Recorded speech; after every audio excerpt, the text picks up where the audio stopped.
చర్చ పెట్టి అక్కడనే ఊరిదిద్దాం అనే మాట మాట్లాడిండు.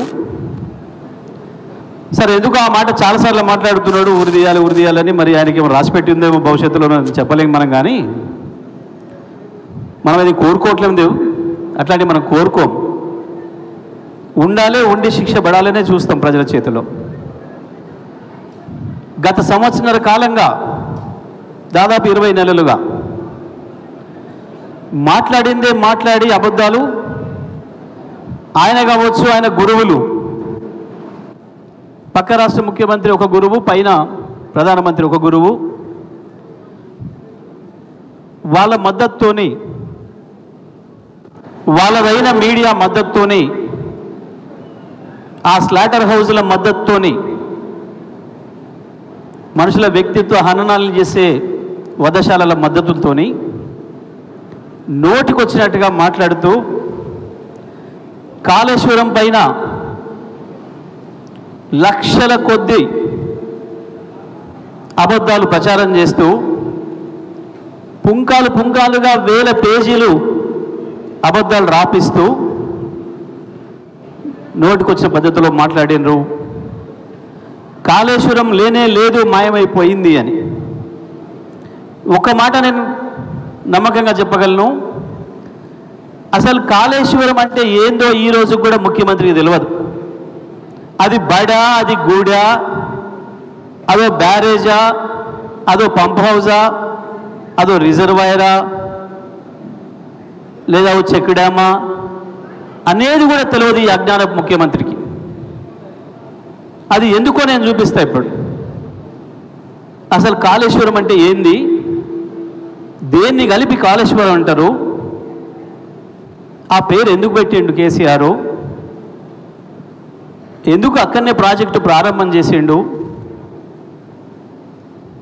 అసలు అది ఉన్నదా లేదా. వీళ్ళు చెప్తున్నా మేడిగడ్డ బరాజ్ ఉందా పోయిందా, అన్నారం బ్యారేజ్ ఉందా పోయిందా, సుందిల్ల బ్యారేజ్ ఏమన్నా సందనబడిపోయిందా, అవి ఉన్నవా లేవా మనం ఒకసారి చూద్దాం. ఇప్పుడు నేను స్వయంగా పోయి ప్రతి బ్యారేజ్ మీద నిలబడి అక్కడి నుంచే మాట్లాడి వచ్చిన. ఇప్పుడు నేను మాట్లాడబోతుంది, నేను చూపించబోతుంది ఒక అక్షరం తప్పని ఎవరు నిరూపించినా ముఖ్యమంత్రి ఏదైతే ఊరి వెయ్యాలి అని అన్నాడో నేను దానికి సిద్ధంగా ఉన్నా. నేను మాట్లాడింది నిజమని, నువ్వు మాట్లాడిందని తప్పని నిరూపిస్తే నువ్వు దానికి సిద్ధంగా ఉన్నావా ముఖ్యమంత్రి? ఈ నీళ్ళ మంత్రి ఇద్దరు మూర్ఖుల చేతిలో ఈ రాష్ట్ర ఇరిగేషన్ రంగం నాశనం అయిపోతుంది. ఈ రాష్ట్ర రైతాంగం నలిగిపోతున్నారు. తుంగతుర్తి, సూర్యాపేట, కోదాడులకి వరుసగా 5 సంవత్సరాలుగా నీళ్ళు ఇచ్చినమా లేదా మనం?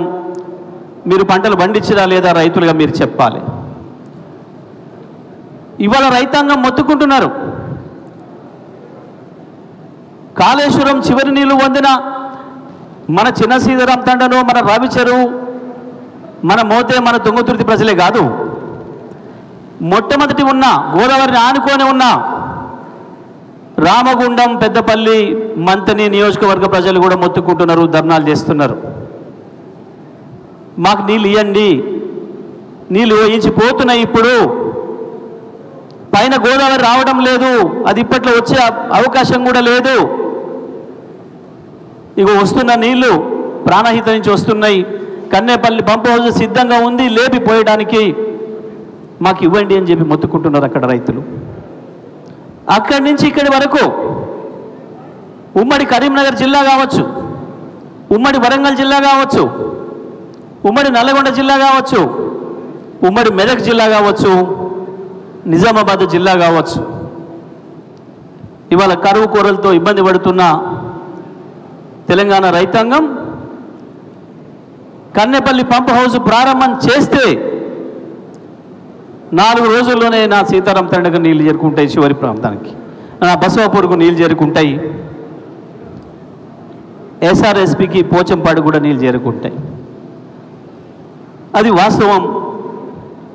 ఒక్కసారి మనం అక్కడ ఏముందో నిన్న మొన్న నేను పోయి చూసి వచ్చిన, పరిశీలన చేసి వచ్చిన, ఒకసారి చూద్దాం. ప్రారంభం చేయండి.